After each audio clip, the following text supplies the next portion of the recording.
Assalamualaikum warahmatullahi wabarakatuh.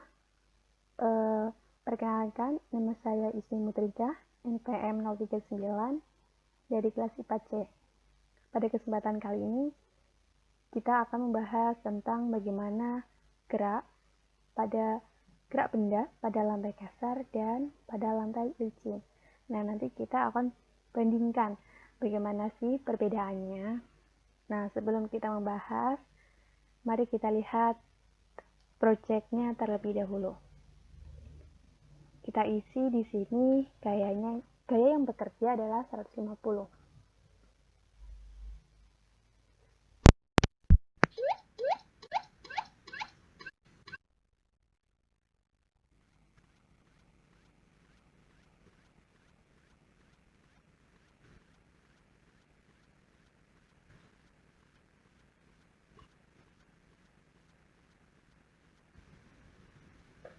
Nah, mari kita bandingkan dengan gerak benda pada lantai licin.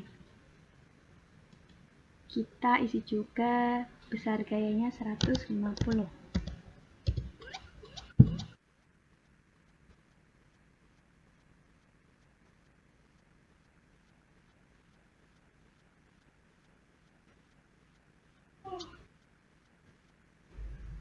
Kita bandingkan ya, jarak titik-titik antara benda yang bergerak pada lantai kasar dengan gerak benda pada lantai licin. Nah, di lantai licin ini titik-titiknya semakin renggang, berbeda dengan di lantai kasar. Merenggang juga, tetapi jaraknya lebih sempit daripada lantai licin. Ini kenapa ya?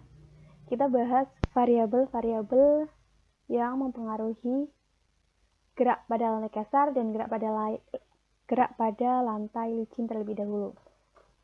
Pada gerak lantai licin terlebih dahulu. Di sini ada x0 atau posisi awalnya. Saya posisikan di min 10. Sedangkan y-nya berada di 0. Kemudian untuk V0, di sini saya gunakan kecepatan awal yang bekerja pada gelas tersebut. Kemudian ada waktu.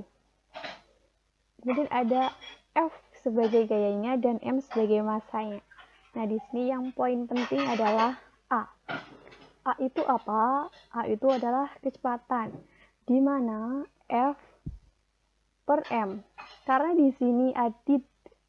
di sini lantainya licin, artinya tidak ada gaya yang bekerja berlawanan arah. Nah, kita langsung saja hitung menggunakan persamaan A sama dengan F per M. Kemudian untuk posisi di selang waktu tertentu, kita gunakan rumus X0 atau jarak awalnya ditambah V0 kali T atau kecepatan awal dikali selang waktunya. Kemudian ditambah setengah AT kuadrat. Di sini A-nya dimasukkan dari persamaan F per M.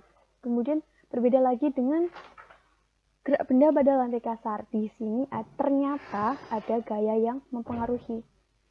Gaya apa itu? Gaya yang mempengaruhi adalah gaya gesek. Gaya gesek bekerja berlawanan arah dengan gayanya. Nah, di sini ada juga variabel tambahan seperti koefisien gaya geseknya. Di sini koefisien yang digunakan adalah mu k atau koefisien gaya gesek yang bekerja ketika benda bergerak. Karena di sini F lebih besar, makanya bendanya itu bergerak. Karena ada gaya gesek yang mempengaruhi, titik-titik inilah yang menjadikannya itu lebih rengkat atau lebih berdekatan daripada yang pada lantai licin. Oke, untuk variabel yang digunakan itu ada FK. FK ini adalah gaya gesek yang bekerja, di mana koefisien gaya gesek ketika bergerak dikali N atau gaya normal. Gaya normal itu apa? Yaitu M kali G. M-nya itu masanya, sedangkan G-nya itu percepatan gravitasinya. Kemudian ada A juga. Di sini A berbeda dengan yang pada lantai licin. Kalau di lantai licin itu langsung F per M. Kalau di lantai kasar itu F-nya dikurangi dengan gaya gesek. Kenapa? Karena ini ada yang berlawanan. Syarat di sini apa? F itu harus lebih dari FK. Jika FK-nya lebih besar, nanti bendanya itu akan diam. Atau ya bendanya akan diam. Kemudian dengan ST-nya itu juga sama rumusnya. Tapi A-nya di sini sudah dirubah dengan rumus tersebut ya, teman-teman. Oke. Jadi yang membedakan antara benda yang bekerja pada lantai kasar dan benda yang bekerja pada lantai licin itu tergantung pada gaya geseknya ya teman-teman. Di sini teman-teman juga bisa membandingkan ya.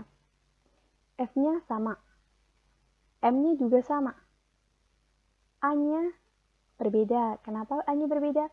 Karena A di lantai kasar itu dikurangi dulu dengan gaya geseknya, sedangkan kalau ini tidak ya teman-teman. Kemudian V0-nya atau kecepatan awalnya juga sama, saya gunakan sama. Nah itu ya, jadi teman-teman sudah tahu perbedaannya apa. Mungkin itu saja yang dapat saya sampaikan. Terima kasih, banyak kurangnya mohon maaf. Wassalamualaikum warahmatullahi wabarakatuh.